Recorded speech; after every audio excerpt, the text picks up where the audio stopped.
It's a story about poisoning people with drugs laced with a hidden substance. It's killing people in record numbers, including 3 people by the same dealer on the same day. I just miss her. 3 families. It's just changed my world. Brought together. Julia's an amazing girl.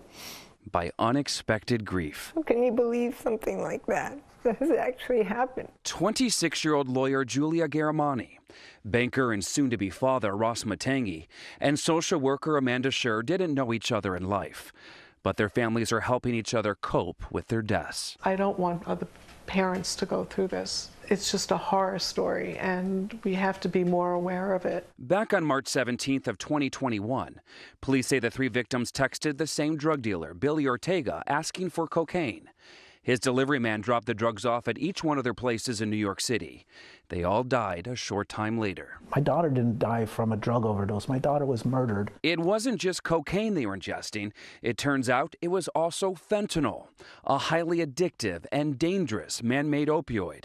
Even a tiny amount can be deadly. How much did they find in what she took? What she actually had, we're told, was almost all fentanyl. Almost all of it. That's what we were told by the police. Charging drug dealers in death cases is rare. Prosecutors have to prove the dealer knew what was inside the drugs. In these cases, there's digital proof.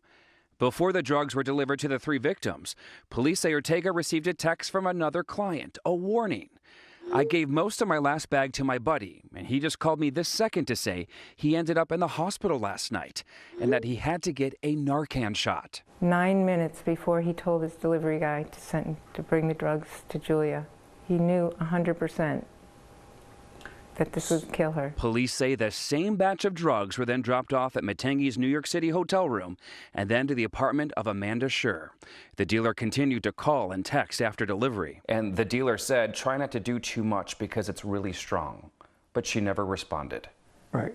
What was that like to hear? I would like to say to you that it was horrifying, but the horror already happened. Later that night, after Ortega stopped getting responses from the 3 victims, he turned to another customer, this time another drug dealer. After he killed 3 people, he texted another drug dealer and said, oh yeah, I have a batch that people are saying is too strong. Why don't you take it and give it to some girls? LOL. Freaking LOL. You know? So they don't care. He doesn't care.